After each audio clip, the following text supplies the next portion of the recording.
너 고작 9년 동안 같이 산 여자 때문에 네 가족을 모른 척하겠다는 거야? 급한 병신된 년 때문에? 당장 모든 지원을 끊으면 우리 집은 어떻게 살라고? 안사돈의 목소리는 분노에 차 있었지만 큰 사위는 한숨을 내쉬며 담담하게 대꾸했습니다. 안녕하세요. 오늘도 찾아주셔서 감사합니다. 오늘은 경기도 의왕시에 거주 중인 신술래 할머니가 보내주신 사연입니다. 무슨 일이 있었는지 제보된 사연 바로 읽어드리겠습니다. 안녕하세요. 전생에 지은 죄가 많았나 싶은 60대 후반 여성입니다. 제 나이가 되면 주변 사람들은 자식들의 효도를 받거나 남편과 함께 노후를 여유롭게 즐기며 사는 경우가 많더군요. 그런 모습을 보면 마음 한구석이 답답해집니다. 왜 내 가족은 저들처럼 평범하게 살지 못했을까? 그런 생각이 자꾸 들곤 하죠. 오늘은 조금 쑥스럽지만 이 채널의 많은 분들에 비하면 별것 아닐지도 모를 저의 이야기를 조심스럽게 꺼내놓아 보려고 합니다. 사실 저는 40대 초반까지는 꽤나 평범한 삶을 살았다고 생각해요. 가끔 남편과 말다툼도 있었지만 성실하고 가정적인 남편 덕에 큰 어려움 없이 살았고 연년생 두 딸과 함께 소박한 행복을 누리며 지냈습니다. 특히 큰딸은 사춘기 한 번 겪지 않고 착하게 자랐죠.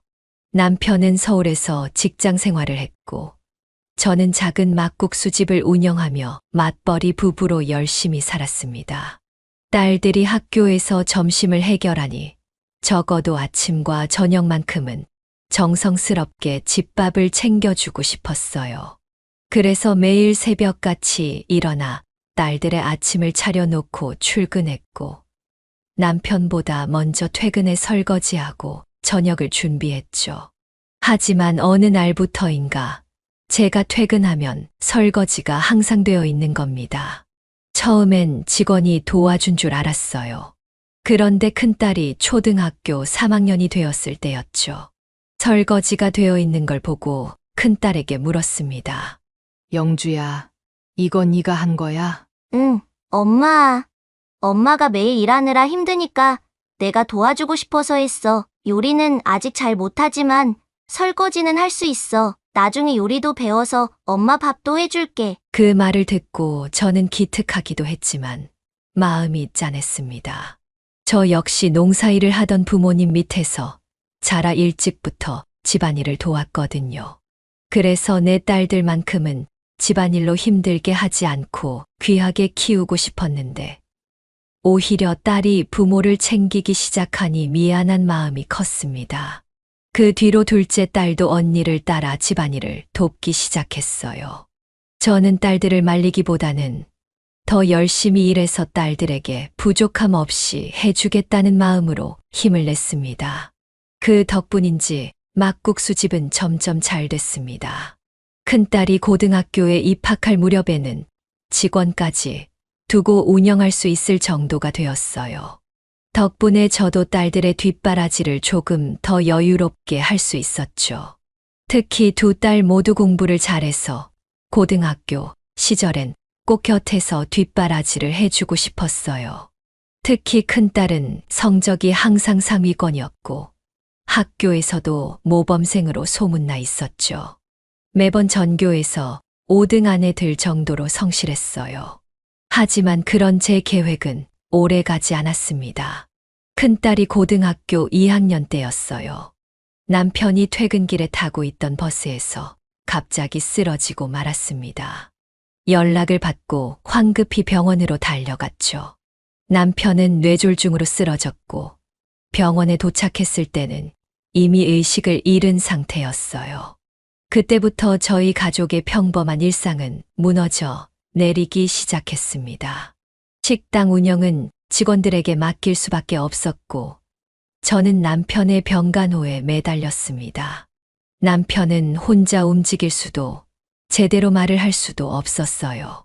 한 번은 남편을 휠체어에 태워 병원 샤워실에서 목욕을 시키던 중 남편이 그 자리에서 대변을 보게 되어 큰 곤란을 겪었던 적도 있었습니다. 어떻게든 수습하려 했지만 결국 병원 간호사들과 미화원이 달려와 도와주었죠. 저는 미안한 마음에 엉엉 울며 사과를 해야 했습니다. 겨우 남편을 환자복으로 갈아입힌 뒤 다시 침대에 눕히고는 커튼을 치고 한참을 소리 죽여 울었습니다. 그런데 그때 학교가 끝나고 곧장 병원으로 온 큰딸이 제 모습을 보고 말았죠. 놀란 딸이 왜 우느냐고 묻기에 저는 낮에 있었던 일을 이야기했습니다. 네 아빠가 평생 저렇게 살면 어떡하니? 엄마가 너무 무섭다. 괜찮아. 엄마, 울지 마. 나랑 영지가 있잖아. 딸은 저를 꼭 끌어안으며 위로해 주었습니다. 정작 자기 눈에서도 눈물이 줄줄 흐르고 있었지만 말이죠. 그날 딸은 자신의 용돈으로 병원 아래 매점에서 음료수를 2박스 사와 병동 간호사들과 미화원들에게 하나씩 나눠드렸습니다. 오늘 저희 아빠 때문에 고생 많으셨어요. 죄송하고 감사합니다. 딸은 이렇게 고개 숙여 사과까지 하며 감사 인사를 전했어요. 저는 그 모습을 보며 얼마나 마음이 아팠는지 모릅니다. 큰딸은 학교에서 하루 종일 공부하느라 피곤했을 텐데도 매일같이 학교가 끝나면 병원으로 달려왔습니다. 둘째 딸도 자주 병원에 왔지만 큰딸은 제가 간이 침대에서 잠들면 억지로라도 저를 집에 보내고 자신이 남아 남편 곁을 지키곤 했습니다. 다음 날 아침이 되면 저와 교대하고 다시 학교로 등교하곤 했죠. 어느 날 병동 간호사가 저에게 조심스럽게 말을 건넸습니다. 어머님, 큰따님이 병원에 있을 때 밤새도록 울면서 공부하는 거 알고 계세요? 그 모습을 볼 때마다 가슴이 짠하더라고요. 그 말을 듣고 나니 제 가슴이 미어지다 못해 문드러지는 것 같았습니다. 딸이 잠도 제대로 자지 않고 울면서 공부하고 있었다니 정말 가슴이 아팠죠. 그 후 저는 딸들에게 이렇게 말했습니다. 너희들 더 이상 매일 병원에 오지 마라. 일주일에 딱 2번만 와. 엄마는 너희가 아빠 걱정하는 거 다 알아. 그리고 너희가 공부에 욕심이 있는 것도 잘 알고 있어. 영주야, 영지야, 만약 중요한 시기에 너희가 부모 때문에 공부를 못하게 돼서 나중에 인생이 꼬이게 된다면 엄마는 평생 죄스러워서 너희 앞에서 얼굴을 들 수가 없을 거야. 그러니 우리 인생을 멀리 보자꾸나. 우선은 공부를 해라. 너희가 원하는 대로 좋은 대학에 가는 것이 결국 우리 가족을 위해 가장 좋은 일이다. 엄마가 이렇게 부탁할게. 제 말을 들은 두 딸은 한참을 엉엉 울었습니다. 특히 큰딸은 뭐가 그렇게 미안했는지 연신 제게 미안하다고 말했죠. 그 모습을 보고도 저는 어떻게 위로해야 할지 몰라 그냥 딸을 꼭 안아줄 수밖에 없었습니다. 하지만 남편은 결국 큰딸이 대학에 들어가는 모습을 보지 못하고 투병 6개월 만에 세상을 떠나고 말았습니다. 저는 마음의 준비를 항상 하고 있었지만 여전히 남편이 떠난 그 순간이 가슴 깊이 남아 있습니다. 그리고 지금까지도 한 가지 한으로 남아 있는 것이 있다면 남편이 정신이 온전할 때 한 번도 제대로 고맙다는 말을 전하지 못했다는 사실입니다. 남편을 마지막으로 떠나보내던 화장터에서 저는 진심을 담아 작별 인사를 건넸습니다. 미안해요, 여보. 이렇게 일찍 당신과 헤어질 줄 알았다면 미리 당신에게 나와 결혼해줘서 그리고 언제나 좋은 가장이 되어줘서 고맙다고 말했을 텐데요. 애들 걱정은 하지 마요. 우리 애들은 우리보다 더 훌륭한 그릇을 지닌 아이들이니까 제가 엄마로서 집만 되지 않으면 분명 당신이 보란 듯이 잘 자라서 잘 살아갈 거예요. 혹시 무슨 일이 생기면 내가 애들을 든든하게 지키고 보살필게요. 잘 가요. 저는 그렇게 남편을 마음속 깊이 묻고 다시 힘을 내서 살아가려 했습니다. 하지만 남편의 죽음에서 벗어나지 못한 사람은 저보다 큰딸이었어요. 남편이 떠난 후 큰딸은 오랫동안 힘들어했고 결국 1년 동안 재수를 해야만 했습니다. 다행히 재수 끝에 큰딸은 성공적으로 서울에 위치한 의대에 입학했고, 둘째 딸은 교대에 진학했습니다. 저도 딸들의 등록금을 벌기 위해 다시 식당에서 열심히 일했죠. 의대 시절 큰딸은 2년을 사귄 남자친구가 있다며 저에게 한 청년을 소개했습니다. 첫인상부터 등치는 크지만 인상은 순하고 아주 인물이 좋은 청년이었죠. 우리는 한 식당에서 만나게 되었는데 식당에서 직원들을 대하는 그 청년의 모습이 저를 깊이 감동시켰습니다. 선생님, 여기 반찬 좀 더 주실 수 있나요? 감사합니다. 선생님, 계산 좀 부탁드릴게요. 음식이 너무 맛있었어요. 감사합니다. 그 청년은 나이 많은 직원분들을 이모님이나 사장님이라고 부르지 않고 선생님이라고 부르며 존중했습니다. 게다가 음식이든 계산서든 모든 것을 두 손으로 주고받으며 항상 감사 인사를 덧붙였죠.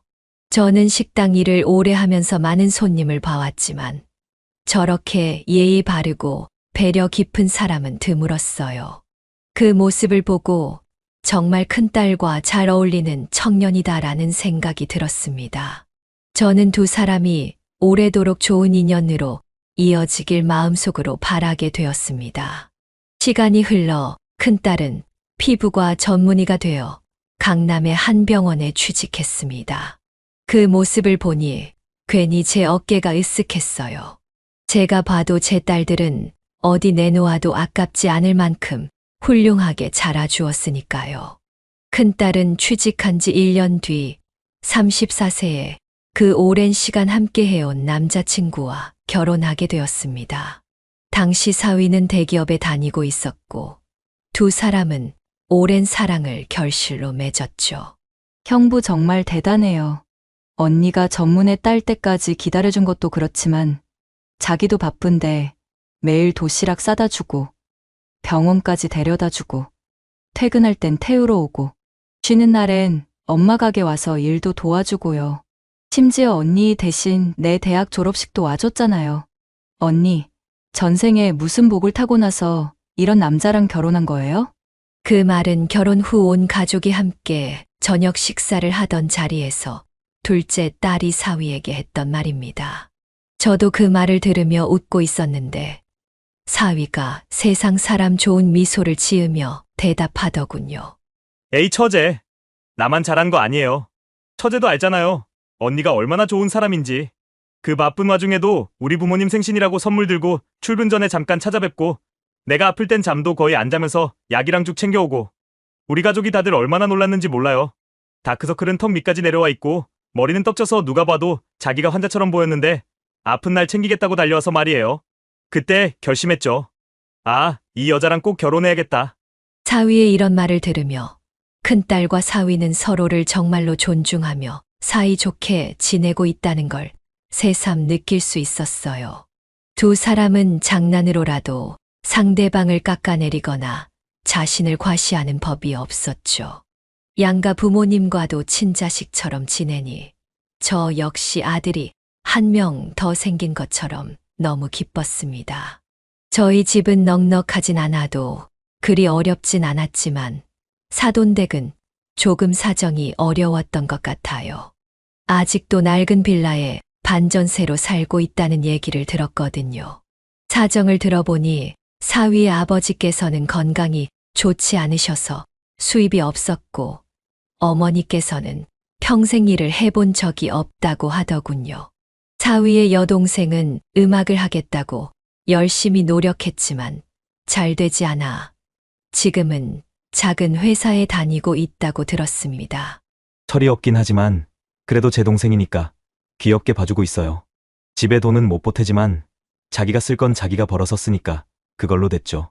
사위의 말에 조금 놀랐지만 그 집안 사정이니 제가 깊게 묻진 않았어요. 이렇게 아들을 훌륭하게 키워낸 분들이니 당연히 좋은 분들이라고 생각했죠. 게다가 사돈어른 두 분 모두 큰딸을 무척이나 예뻐해 주셔서 감사한 마음이 들기도 했습니다. 결혼식이 끝난 후 제가 사돈댁에 인사차 전화를 드렸을 때 사돈 어른께서 이렇게 말씀하시더군요. 부족한 저희 딸을 예쁘게 봐주시고 잘 부탁드립니다. 부족하긴요. 요즘 제가 주위에 자랑하느라 바빠요. 의사 며느리가 생겼다고 말이에요. 따님을 어쩜 그렇게 착하고 똑똑하게 키우셨는지 정말 대단하세요. 저도 영주를 친딸처럼 아끼고 사랑할 테니 걱정 마세요. 그 말을 들으니 마음이 한결 가벼워졌습니다. 큰딸이 시집살이를 잘하고 있다는 것도 사돈댁에서 딸을 예뻐해 준다는 것도 큰 위로가 되었죠. 그렇게 시간이 흘러 큰딸이 결혼한 지 1년 뒤 둘째 딸도 결혼을 하게 되었습니다. 두 딸을 모두 출가시키고 나니 집이 조금 쓸쓸해지겠구나 싶어 외로운 마음이 들기도 했어요. 그런데 큰딸이 임신 중이었고 둘째 딸이 결혼한 지 얼마 되지 않아 큰딸이 예쁜 딸아이를 출산했습니다. 우리 큰딸을 쏙 빼닮아 정말 예쁜 아이였죠. 큰딸이 1년 6개월간의 육아휴직을 마치고 복직을 앞두고 있을 때였습니다. 어느 날 저와 통화하던 중에 큰딸이 갑자기 한숨을 푹 쉬더군요. 왜 갑자기 한숨을 쉬어? 무슨 일 있어? 그게 엄마 나 그냥 일을 더 쉬는 게 나을까 고민 중이야. 엔진일을 맡길 데가 마땅치가 않아서 이제 막 돌진한 애를 어린이집에 보내는 것도 솔직히 마음에 걸리고. 그럼 시어머니께 부탁은 해봤어? 응, 부탁드려봤는데 어머님이 자식들 다 키워놓고 이제 와서 황혼 육아까지는 하고 싶지 않으시대. 늙어서 체력도 딸리고 괜히 손자 봐주다가 자식하고 관계가 틀어진 사람들 이야기도 종종 들으셨대. 어머님 말씀도 일리가 있지. 뭐 우리가 낳은 애인데 어머니께 괜한 부탁을 드린 것 같아서 오히려 죄송하더라. 큰딸의 말이 마음에 걸렸습니다. 딸이 얼마나 힘들게 의사가 됐는지, 그 과정이 얼마나 치열했는지 제가 누구보다 잘 알고 있거든요. 그런데 그렇게 애써 얻은 커리어를 포기하게 놔둬도 되는 걸까 싶었습니다. 그래서 전화를 끊고 나서도 계속 마음이 무거웠습니다.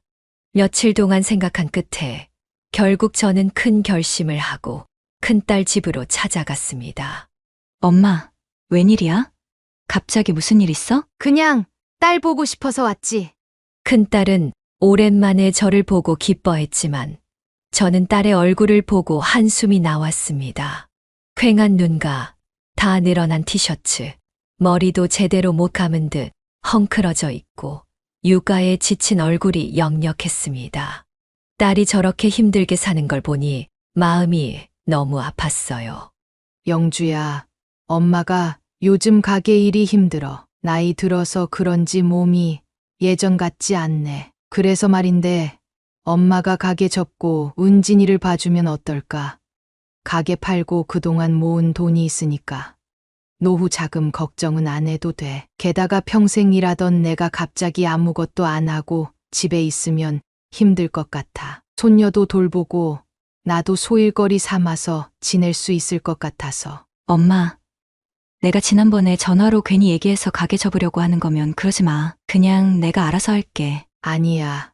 진짜야. 나도 이제 60이 넘었잖니. 평생 서서 일했더니 몸도 많이 지쳤고 더 나이 들기 전에 나도 좀 쉬어야 할 것 같아. 큰딸은 제 말을 믿기 어려워하는 눈치였지만 제가 계속 설득하자 결국 못 이기는 척 받아들였습니다.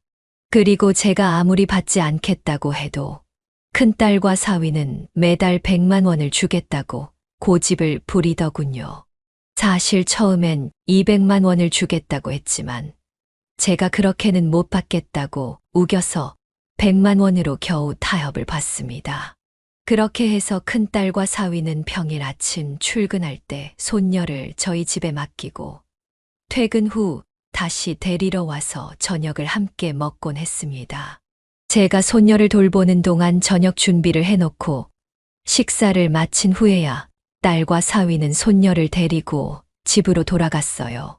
저는 딸에게 그냥 손녀를 제 집에 평일 동안 맡기고 주말에만 데리러 오라고 했지만 큰딸과 사위는 오히려 저한테 부담이 될까봐 매일 와서 데리고 가겠다고 고집을 부렸습니다. 손녀를 돌보던 어느 날 갑자기 집에 문제가 생겼습니다.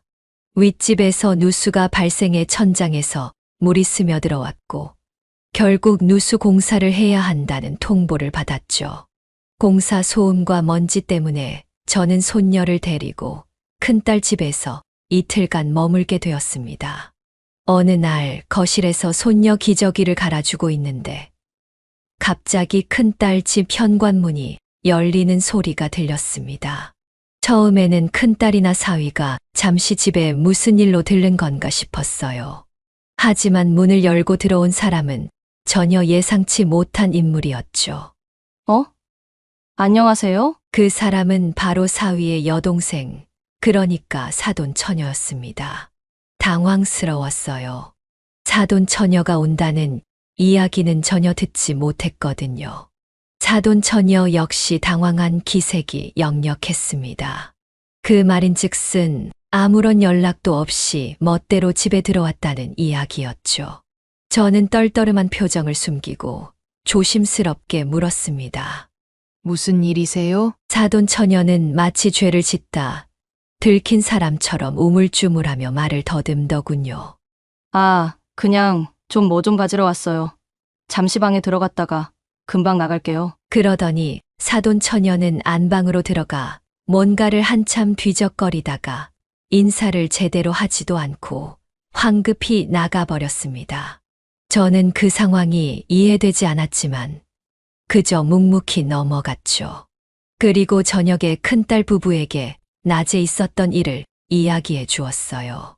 그러자 사위의 얼굴이 급격히 굳어지더군요. 보라가 아직도 내 옷이랑 가방을 훔쳐가? 당신 알고 있었어? 알고 있지. 차라리 나한테 전화라도 해서 미리 말하면 내가 꺼내놓겠다고 해도 아가씨는 자기 눈으로 직접 보고 마음에 드는 걸 가져가야 한다나 뭐라나. 애가 쇼핑에 미쳐서 자기 것만 사고 남의 것까지 손대네. 내가 정말 여보한테 미안해. 장모님, 정말 죄송해요. 제 여동생이 철이 없어 이런 일을 자주 저지릅니다. 저번에 집 비밀번호를 바꿨는데 어떻게 또 알고 들어온 건지. 그게 저번에 어머님이 우리 엄마가 해준 김치가 맛있다고 하셔서 가지러 오신다며 비밀번호를 물어보셨어. 그래서 알려드렸는데 아마 그때 아가씨에게도 그걸 알려주신 모양이야. 사위는 곤란한 표정으로 한숨을 푹 쉬었고 큰딸은 난처한 웃음을 지었습니다. 대화를 듣고 보니 사돈 처녀의 이런 행동이 처음이 아닌 것 같더군요. 저는 혹시 제가 모르는 사돈 댁에 사정이 있나 싶어 나중에 큰딸에게 넌지시 물어봤습니다. 큰딸은 잠시 망설이더니 결국 사돈 댁에 관한 이야기를 털어놓기 시작했어요. 알고 보니 시댁이 경제적으로 어려웠던 이유는 안사돈, 그러니까 사위 어머니의 과소비 때문이었습니다. 안사돈은 집안이 가난한데도 남들이 하는 건 뭐든지 따라해야 직성이 풀리는 사람이었대요.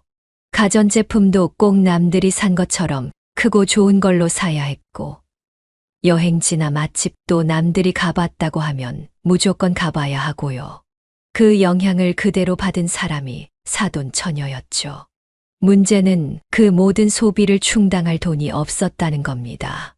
결혼 전에는 큰 사위의 벌이만으로 모든 걸 해결하려다 보니 자연히 빚이 쌓일 수밖에 없었어요.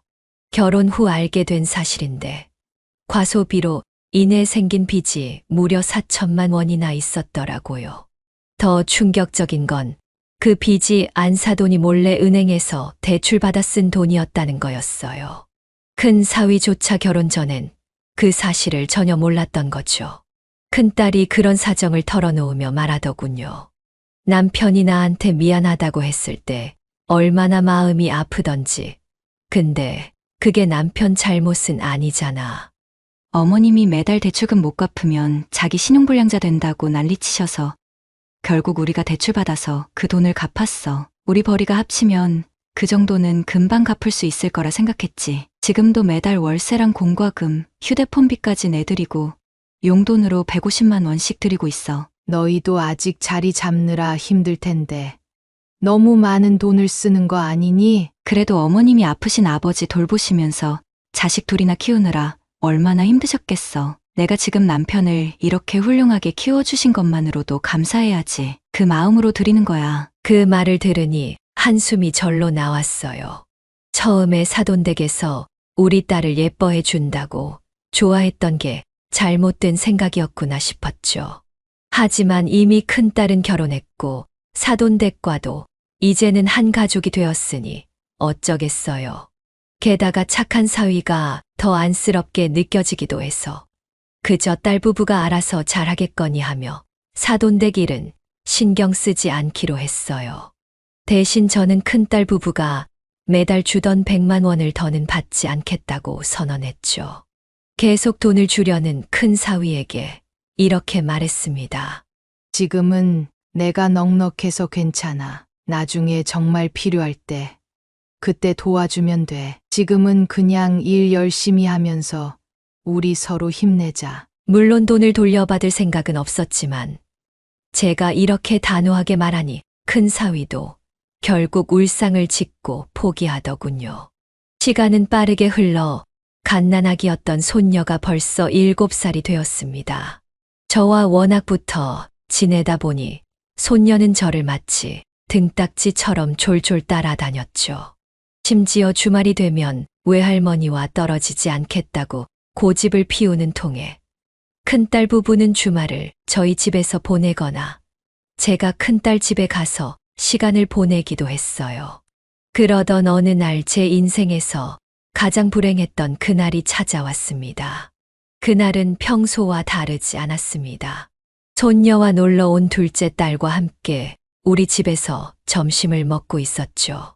큰딸은 천태산에 등산을 갔다고 말했고 우리는 자연스럽게 큰딸의 이야기로 대화를 나눴습니다.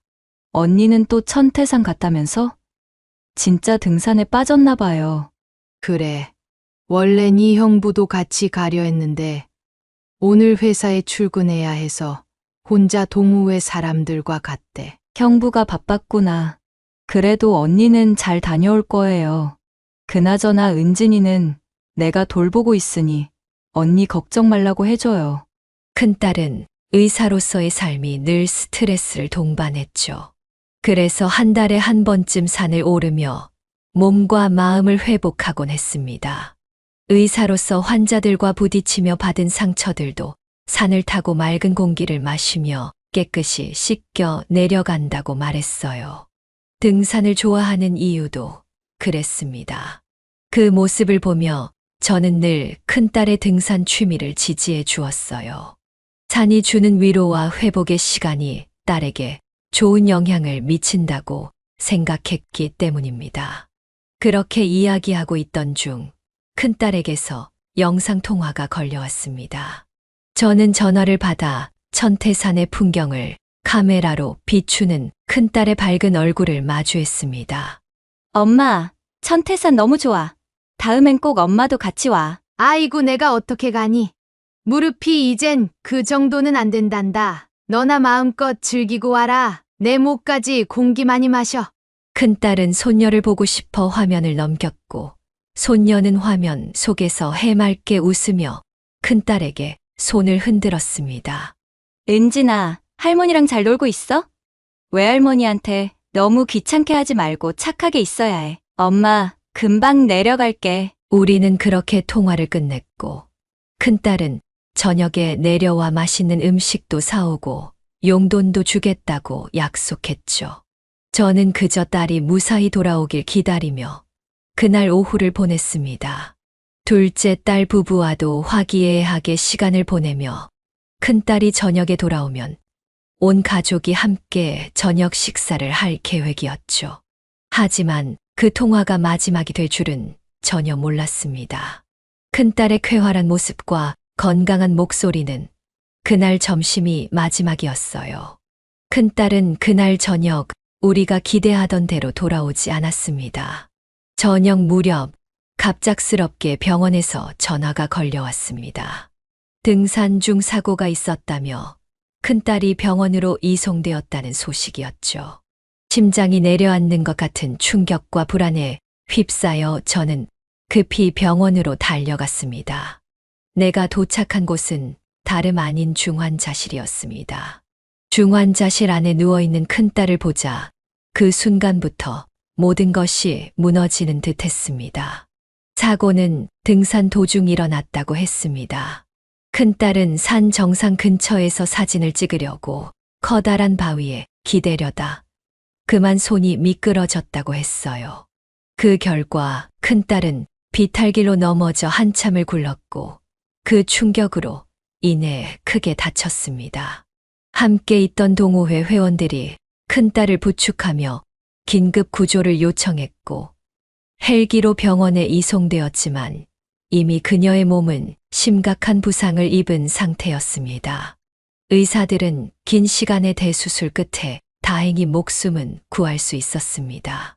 하지만 더 이상 걷거나 제대로 말할 수 없다는 소식을 듣게 되었죠. 큰딸의 목뼈에 심각한 손상이 있어 전신 마비 판정을 받았고 결국 사지가 마비된 상태로 살아가게 된 것이었습니다. 그때의 충격은 하늘에서 벼락을 맞는 것보다 더한 고통이었습니다. 한순간에 전신 마비가 된 큰딸을 바라보는 제 마음은 말로 다 할 수 없을 만큼 무너져 내렸어요. 남편을 먼저 보내고 겨우 마음을 추스르며 살아가던 중에 사랑스러운 큰딸마저 이런 비극을 겪게 될 줄은 상상도 못했죠. 저는 큰딸의 병상에 앉아 억장이 무너져 내리는 마음으로 하루하루를 견뎠습니다. 의사 선생님이 목뼈 손상으로 인한 전신 마비 판정을 내릴 때 세상이 한순간에 무너지는 것 같았어요. 그날 이후로 큰딸은 침대에서 일어나지도 못했고 스스로 말도 하지 못하는 신세가 되고 말았습니다. 큰사위 역시 큰 충격을 받았습니다. 매일같이 큰딸의 병상 곁에서 그녀를 부여잡고 눈물을 흘렸죠. 영주야, 이거 꿈이지? 제발 꿈이라고 말해줘. 우리 다음 달에 장모님이랑 은진이랑 같이 해외여행 가기로 했잖아. 은진이가 크면 나랑 둘이 배낭여행도 가기로 했고 네가 그렇게 좋아하던 등산도 같이 다닐 거라 했잖아. 그런 건 다 필요 없으니까 제발 한마디만 해줘. 나한테 여보라고 불러줘. 영주야. 큰사위는 그렇게 큰딸을 붙잡고 울부짖었지만 큰딸은 그저 눈만 천천히 깜박일 뿐이었습니다. 아무런 말도 아무런 반응도 할 수 없는 그녀를 보며 저 또한 마음이 찢어질 듯 아팠습니다. 이 상황을 어떻게 받아들여야 할지 막막했고 제 인생은 마치 끝없는 절망 속으로 빠져들고 있는 기분이었어요. 그럼에도 불구하고 우리는 큰딸을 돌보기 위해 최선을 다했습니다. 저와 큰사위는 번갈아 가며 큰딸을 간병했고 시간이 허락할 때마다 병원에 머물렀습니다. 사위는 회사를 다니면서도 큰딸의 곁을 떠나지 않았고 저 역시 병원에 들러 간병을 돕고 손녀 은진이를 돌봤죠. 둘째 딸도 큰언니 곁에 있고 싶어 했지만 지방에서 근무 중이라 자주 시간을 낼 수는 없었습니다. 석 달이 지나 큰딸은 대학병원에서 저희 집 근처 요양병원으로 옮겨갔습니다. 그곳에서도 딸의 상태는 크게 호전되지 않았습니다. 여전히 기저귀, 소변줄, 콧줄, 그리고 호흡을 돕는 목관까지 달고 있어야 했죠. 간병하는 시간이 길어질수록 제 몸도 점점 지쳐갔습니다. 하지만 딸을 돌보는 일이라면 어떤 고통도 감수할 수 있다고 생각했어요. 하루빨리 딸이 나아지길 간절히 기도하며 저는 모든 에너지를 딸에게 쏟아부었습니다. 그런데 어느 날 병실로 들어가려다 문틈으로 들려오는 소리에 발걸음을 멈추게 되었습니다. 큰사위가 누군가와 대화를 나누고 있었는데 그 사람은 다름 아닌 안사돈이었습니다. 저는 인사를 하려다 들려오는 말에 그만 멈춰 서고 말았죠. 영주가 다시 몸을 쓸 수 있을 거란 희망을 품는 건 무리야. 병원비는 도대체 얼마나 들어가는 거야? 그리고 요즘 너네 집에 보내는 용돈도 줄었던데 앞으로 계속 그렇게 줄 거니? 안사돈의 그 말에 큰사위는 조용히 답했습니다. 엄마, 제발 그런 말 하지 마세요. 영주가 의식이 있는 상태예요. 병원비나 용돈 같은 이야기는 하지 말아주세요. 그 대화를 들으며 저는 차마 병실로 들어갈 수가 없었습니다. 안사돈의 말이 너무도 차갑고 이기적으로 느껴졌어요. 제 딸이 이런 고통을 겪고 있는 와중에 어떻게 돈 이야기를 할 수 있는지 이해할 수 없었죠. 저는 아무 일 없다는 듯 병실로 들어갔지만 그날 이후로 안사돈과의 관계는 완전히 틀어지고 말았습니다. 하지만 안사돈의 무심한 태도는 그날로 끝나지 않았습니다. 큰딸이 쓰러진 지 8개월이 되었을 때 딸의 상태는 여전히 뇌 손상으로 인해 사지가 마비된 상태였지만 약간의 회복 기미가 보였습니다. 눈을 깜박이거나 짧은 문장을 더듬더듬 말할 수 있게 되었죠. 그날도 저는 사위와 교대하기 위해 병실로 향했는데 큰 사위 대신 안사돈이 병실에 앉아 있었습니다. 솔직히 안사돈과 마주치고 싶지는 않았습니다. 하지만 딸을 병문안 온 사람이니만큼 최대한 표정 관리를 하고 병실로 들어가려는데 문틈으로 안사돈이 제 딸에게 중얼거리는 소리가 들렸습니다. 그 말을 듣는 순간 저는 치밀어 오르는 분노를 도저히 참을 수가 없었습니다. 영주야, 내가 보기엔 이제 너에겐 더 이상 가망이 없어 보여. 안타깝지만 8개월 동안 차도가 없잖니. 그러니 내 아들 발목 그만 잡고 이혼하는 게 낫지 않겠니? 이제 말도 어느 정도 할 수 있겠다며 네가 먼저 이혼하자고 말해줘야지. 네 몸이 이 정도로 망가져서 병신이 됐으면 앞길 창창한 내 아들을 위해서 네가 먼저 알아서 물러나는 게 진정한 사랑이자 아내 된 도리 아니겠니? 병신이라는 단어를 듣는 순간 제 눈앞이 하얘졌습니다. 너무 화가 나서 병실 문을 쾅 하고 열어젖히며 들어갔죠. 침대에 누워있는 큰딸의 눈에서 눈물이 뚝뚝 떨어지고 있었습니다. 안사돈은 제가 갑자기 들어오자 깜짝 놀라 눈이 휘둥그레졌고 저는 그 여자를 향해 소리를 질렀습니다. 지금 내 딸한테 뭐라고 했어요? 감히 발목을 잡아? 아내된 도리? 당신이 뭔데 우리 딸한테 그런 소리를 해요? 이혼시켜요. 시켜. 왜 내가 내 딸한테 이런 망언을 듣게 하면서 사위를 붙잡고 있어야 하죠? 무식한 여자 같으니라고. 그동안 내 딸 병원비 쪽쪽 빨아먹는 거 내가 다 알고 있었어요. 그래도 참았는데 이제 와서 이런 소리까지 들어야 해요? 사부인. 저는 그 순간 더 이상 참을 수 없었습니다. 사부인이라 부르지 마요. 그 더러운 입에 내 딸 이름도 나도 올리지 마요. 당장 나가요. 2번 다시 내 딸 눈앞에 띄지 말라고요. 자식 며느리가 쓰러졌는데도 용돈이 왜 줄었냐는 말부터 꺼내는 당신 같은 사람이랑 더 이상 말 섞고 싶지도 않으니까 빨리 꺼지라고요. 저는 안사돈을 병실 밖으로 거칠게 밀어냈고 그녀는 맥없이 바닥에 주저앉았습니다. 바닥에 손을 짚고 넘어진 안사돈은 황당한 표정으로 저를 올려다보며 소리쳤습니다. 지금 젖히셨어요? 이거 고소감이에요, 알아요? 너무 어이가 없었습니다. 치긴 뭘 쳐요? 몸이 약한 당신 잘못이지. 등 한 번 밀었다고 넘어진 사람이 어디 있어요? 신고하든 말든 알아서 하세요. 그리고 빨리 꺼져요. 분노에 온몸이 부들부들 떨렸습니다. 병실 문을 닫고 돌아온 저는 눈물 흘리는 큰딸을 안고 엉엉 울었습니다. 영주야, 엄마가 네 곁을 비워서 이런 소리 듣게 했구나. 정말 미안해. 우리 딸. 그렇게 30분쯤 지났을까요? 큰 사위가 회사 일로 잠시 나갔다가 병실로 돌아왔습니다. 저는 그를 대기실로 불러냈습니다. 큰딸이 듣지 못하도록 하려는 마음에서였습니다. 대기실로 나온 큰 사위에게 저는 조금 전 있었던 이야기를 전부 들려주었죠.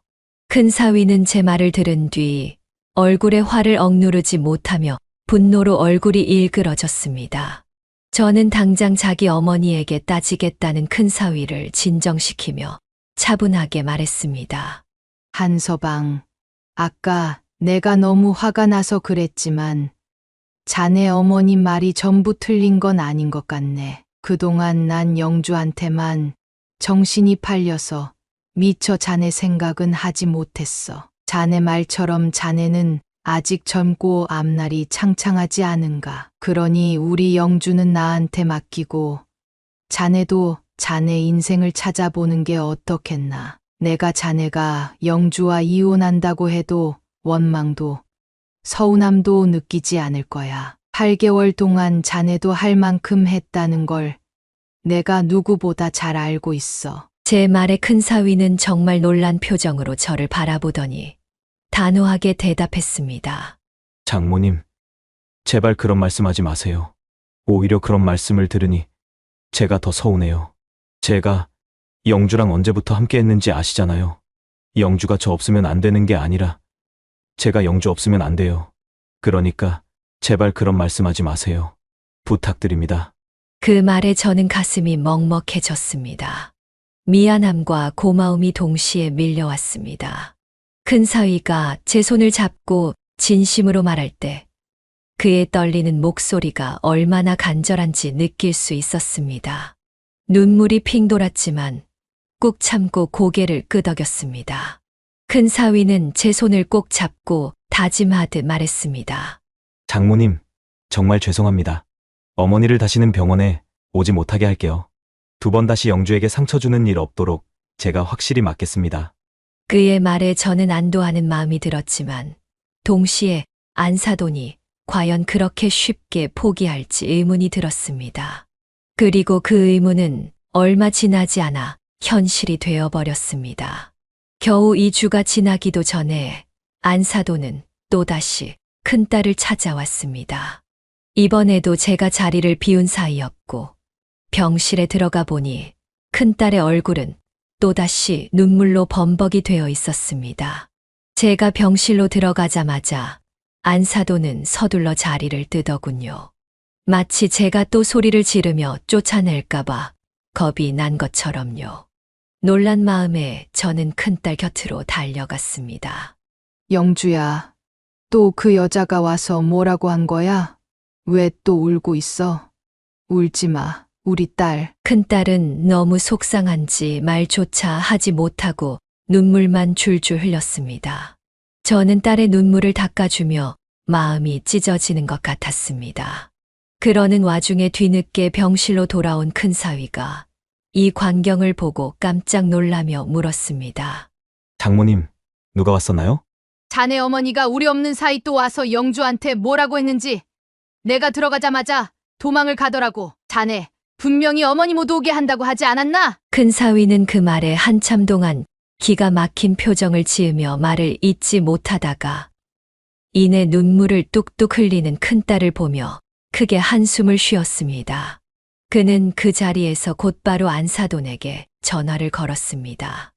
이번에는 정말 어머니를 병원에 못 오게 할 것이라는 결심이 확고해 보였습니다. 처음에는 그가 병실 밖으로 나가서 전화를 받게 할까 고민했지만 이번에는 저도 이 상황을 직접 확인하고 싶었습니다. 안사돈이 이곳에 더 이상 발도 들여놓지 않도록 하겠다는 큰사위의 결심이 정말 굳건한지 보고 싶었거든요. 큰사위는 휴대폰을 쥔 손에 힘을 주며 잔뜩 화가 난 목소리로 언성을 높였습니다. 엄마, 내가 뭐라고 했어? 더는 여기 찾아오지 말라고 했잖아. 엄마가 왜 여기 오는지 내가 모를 줄 알아? 영주 병원비 부담스러우니까 용돈도 더 달라고 시위하러 온 거잖아. 엄마, 영주가 9년 동안 엄마한테 어떻게 했는데 생각 좀 해봐.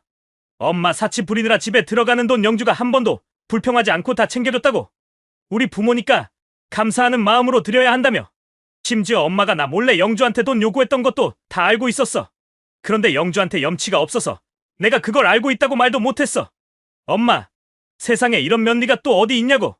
그런데 이제 와서 며느리가 돈을 못 벌고 좋은 것도 못 사주니까 필요 없다고 버리라고? 이게 부모로서 할 말이야? 난 너는 못 참겠어. 내 아내랑 딸을 지켜야 돼. 앞으로는 용돈도 공과금도 휴대폰비도 월세도 한 푼도 못 줘. 알아서 하세요, 엄마. 큰사위의 목소리에는 단호함이 가득했습니다.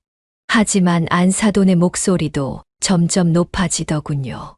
그녀의 목소리는 휴대폰 너머로도 쩌렁쩌렁 울렸습니다. 너 고작 9년 동안 같이 산 여자 때문에 네 가족을 모른 척하겠다는 거야? 급한 병신된 년 때문에 당장 모든 지원을 끊으면 우리 집은 어떻게 살라고? 안사돈의 목소리는 분노에 차 있었지만 큰 사위는 한숨을 내쉬며 담담하게 대꾸했습니다. 엄마, 사치만 덜 부리면 돼요.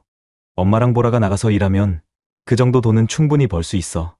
내가 그동안 집에 충분히 갖다 바쳤다고 생각해. 더 이상 나한테 기대하지 마. 엄마도 보라도 각자 알아서 살아. 그렇게 말을 마친 큰 사위는 전화를 끊었습니다. 그의 얼굴에는 피곤함과 단호함이 섞여 있었습니다. 오랜 시간 동안 쌓였던 감정들이 폭발한 듯 보였죠. 그는 가족을 지키겠다는 굳은 결심을 했지만 그 선택이 얼마나 어려웠는지 그 표정에서 알 수 있었습니다. 그 후로 안사돈과 보라는 병원에 다시 나타났습니다. 그들은 이번에도 무언가를 요구하기 위해 왔겠죠. 하지만 큰 사위는 이번에는 단단히 준비하고 있었습니다. 병원에 휴가까지 내며 하루 종일 큰딸을 지키고 있었거든요. 큰 사위는 병원 측에 양해를 구하고 경찰을 불러 그 둘을 쫓아냈습니다. 그 이후로는 두 사람 모두 병원에 더 이상 나타나지 않았습니다. 그들이 병원에서 당했던 수치심 때문인지 아니면 더 이상 큰 사위와 저희 가족을 건드릴 힘이 없어서인지 모르겠지만 어쨌든 그 귀로는 평화가 찾아왔습니다. 그리고 한 달 뒤 큰딸의 상태는 조금 더 호전되었고 드디어 호흡기를 떼어내고 소변줄도 제거할 수 있게 되었습니다.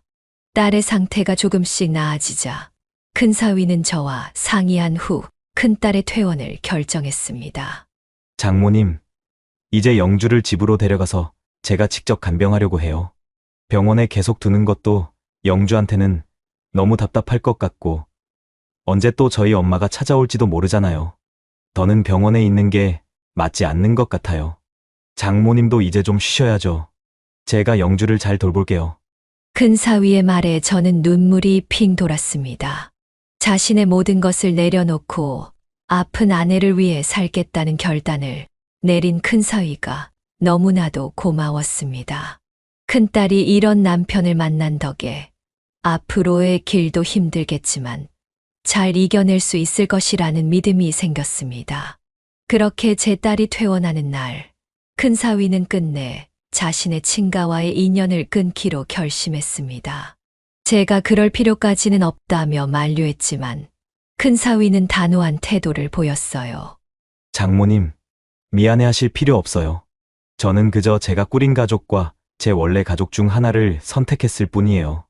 이제는 지금의 가족이 제 전부예요. 더는 친가 쪽으로 신경 쓸 여유가 없어요. 사실 너무 지쳤습니다. 그의 목소리에는 피로감과 슬픔이 짙게 깔려 있었어요. 저는 마음 한편으로 그를 위로하고 싶었지만 동시에 큰딸의 상황을 생각하면 너무도 미안한 마음이 컸습니다. 이렇게 해서 큰 사위는 자신의 친가와도 더 이상 교류하지 않게 되었죠. 시간이 흘러 1년이 지나갔습니다. 그동안 저는 살던 집을 정리하고 큰딸과 큰 사위의 집으로 들어가 살게 되었습니다. 큰 사위는 여전히 저에게 미안해했지만 저는 오히려 이렇게 말했습니다. 아픈 내 딸을 자네 혼자서만 돌보게 할 수 없지 않나. 오히려 내가 더 미안해. 그래도 이 고생길을 함께 가자고. 어차피 은진이도 돌봐줄 사람이 필요하잖나. 그러니 같이 힘을 내자. 그렇게 저와 큰 사위는 번갈아 가며 큰딸과 이제 초등학생이 된 손녀를 돌보게 되었습니다. 큰 사위는 큰딸을 정말 정성스럽게 간호하고 있어요. 딸의 몸에 욕창이 생기지 않게 주기적으로 방을 환기시키고 딸의 몸을 뒤집어주며 관리하는 건 물론이고 기저귀를 갈아주고 목욕도 시켜주며 휠체어에 태워 매일 정해진 시간에 산책을 나가곤 합니다. 그는 이제 간병인으로서의 경지가 마치 전문가처럼 느껴질 정도입니다. 무엇보다 마음을 뭉클하게 하는 건 제 손녀도 엄마를 무척이나 아낀다는 겁니다. 학교에서 돌아오면 손녀는 제일 먼저 엄마의 볼에 뽀뽀를 하며 인사를 건넵니다. 그렇게 우리 딸은 비록 몸이 불편하지만 가족들에게 따뜻한 사랑을 받으며 하루하루를 지내고 있습니다. 얼마 전에는 기쁜 소식도 있었습니다. 큰딸이 마침내 콧줄을 떼고 부드럽게 갈린 죽을 스스로 조금씩 먹을 수 있게 된 것이었어요. 큰 사위가 힘겹게나마 죽을 떠서 딸에게 먹여주는 모습을 보면서 저는 너무나도 감사한 마음에 눈물을 쏟고 말았죠. 우리 딸이 기적처럼 조금씩 나아지고 있다는 생각에 벅찬 감정이 밀려왔습니다. 큰 사위는 안사돈과 사돈 처녀와의 연락은 완전히 끊었지만 바깥 사돈과는 가끔씩 연락을 주고받고 있었습니다. 작년에 큰딸이 퇴원하고 얼마 지나지 않아 바깥 사돈은 저에게 따로 연락해 너무 죄송하고 면목이 없다는 말을 반복했어요. 바깥 사돈은 그 후 몇 차례 큰딸의 병문안을 왔습니다. 병문안 올 때마다 바깥 사돈은 제 딸 옆에 조용히 앉아 무언가 이야기를 하곤 했죠. 궁금한 마음에 한번 들여다봤더니 바깥 사돈은 미리 챙겨온 책을 읽어주거나 세상 돌아가는 이야기를 들려주며 딸에게 웃음을 주려는 모습이었습니다. 바깥 사돈이 큰딸 병문안을 올 때마다 얼마나 감사했는지 모릅니다. 그래서 돌아가시는 길에 반찬이라도 싸드리려고 했어요. 그런데 바깥 사돈은 한사코 제 호의를 거절하셨습니다. 그동안 며느리에게 받았던 걸 갚는 것뿐이라면서 자신은 여전히 며느리에게 한없이 죄인이라고 하셨죠. 저도 그런 바깥 사돈을 보며 마음이 아프고 고마웠지만 동시에 또 한편으로는 그럴만하다고 생각했어요.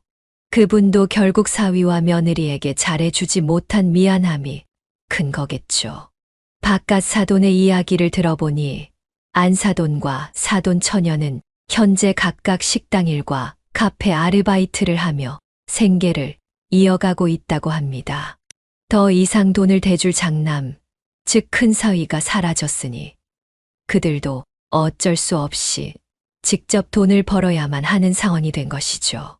바깥 사돈 말로는 매일 힘들게 일하다가 집에 돌아오면 둘 다 녹초가 된다고 하시더군요. 하지만 솔직히 말씀드리자면 저는 전혀 안타깝지가 않았습니다. 그동안 사돈댁에서 큰 사위에게 얼마나 많은 짐을 지우며 살아왔는지 알기에 이제는 당연히 본인들이 감당할 시기가 온 것이라고 생각했어요. 사람이라면 자기가 쓸 돈은 스스로 벌어야 하는 게 인간의 도리 아니겠습니까? 그렇게 시간이 흐르며 큰 사위와 손녀, 그리고 아픈 큰딸과 함께 우리 가족은 힘든 나날을 이겨내고 있습니다. 하지만 사실 제 마음 한편에는 언제든 큰 사위를 떠나보낼 준비를 하고 있다는 점도 솔직하게 말씀드려야겠네요. 큰 사위가 지금껏 정말 최선을 다해 아내를 돌봐주고 있지만 언젠가 지쳐서 더 이상 버티지 못하게 될 날이 올 수도 있다는 생각이 들었어요. 그런 날이 오면 제가 너무 무겁지 않게 그를 놓아줄 수 있도록 제 스스로 마음의 준비를 하고 있는 거죠. 큰 사위가 그만큼 힘든 결정을 내린다 하더라도 저는 결코 원망하거나 그를 미워하지 않을 겁니다. 오히려 감사할 뿐이죠. 그가 이만큼 우리 딸 곁에서 최선을 다해줬으니까요. 물론 큰 사위가 끝까지 우리 딸 곁을 지켜준다면 저는 이번 생이 끝나고 다음 생에도 반드시 그 은혜를 갚을 겁니다.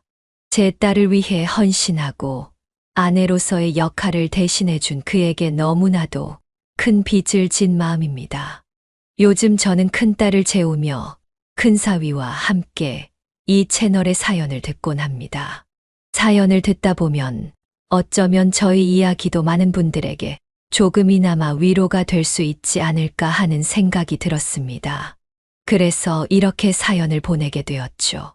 만약 이 사연이 채택되어 방송된다면 부끄럽지만 이 글을 통해 제 진심이 큰 사위에게 전달되었으면 좋겠습니다.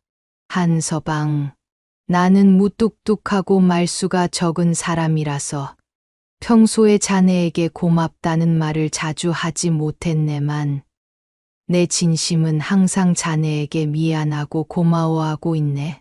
자네는 나와 영주 인생에 다시 없을 큰 행운이야. 자네를 만난 게 우리 가족에게 얼마나 큰 축복이었는지 자주 말하지 못해 미안하네. 부디 자네는 어디 다치지 말고 아픈 데 없이 오래오래 건강하게 지내주었으면 좋겠어. 그게 내가 이 세상에서 바랄 수 있는 유일한 소원이야. 정말로 고맙고 사랑하네. 이렇게 제 이야기를 들어주신 모든 분들께도 진심으로 감사드립니다. 이만 제 이야기를 마치겠습니다. 여기까지가 신술래 할머니의 사연인데요. 여러분은 어떻게 들으셨나요? 구독자님들이 먼저 말씀드리기 전 제가 먼저 한 말씀 드려보겠습니다. 신술래님의 가슴 아픈 이야기가 심금을 울리네요. 정성 들여 보내주신 사연 감사합니다. 이 힘든 시간을 겪고 계신 어머니께 진심으로 위로의 말씀을 전합니다. 인생의 여정에서 이렇게 어려운 순간들이 찾아올 때 그 고통은 이루 말할 수 없는 깊은 아픔으로 남습니다. 사랑하는 남편을 잃고 이제는 큰딸의 아픔까지 감내해야 하는 상황에서 어머니의 마음이 얼마나 힘드실지 상상할 수 있습니다. 하지만 그 속에서도 희망의 빛이 보입니다. 큰사위께서 오랫동안 곁에서 간병해 주신다는 것은 큰 위안이 될 것입니다. 가족의 사랑과 지지가 어머니께 큰 힘이 되어줄 것이라 믿습니다. 힘든 시간을 함께 나누는 것은 서로에게 큰 위로가 되며 이 어려운 여정을 조금이나마 덜어줄 수 있습니다. 어머니의 마음속에 언제나 사랑과 기억이 함께 하길 바라며 조금씩이라도 회복의 길로 나아가시길 기원합니다. 힘내세요. 할머니는 결코 혼자가 아닙니다. 말년의 상팔자 채널이 사랑을 담아 어머니께 말씀드립니다. 감사합니다. 이 사연은 신술래 할머니가 보내주신 사연으로 사연자님의 입장에서 작성되어서 신술래 할머니님께 유리하게 작성되었을 수도 있습니다. 같이 댓글로 의견 나누어 보았으면 합니다. 신술래 할머니의 사연 영상이 주는 교훈이 유익하시다면 좋아요와 구독, 그리고 다른 지인에게 공유 부탁드리며 저는 그럼 다음 사연에서 뵙겠습니다.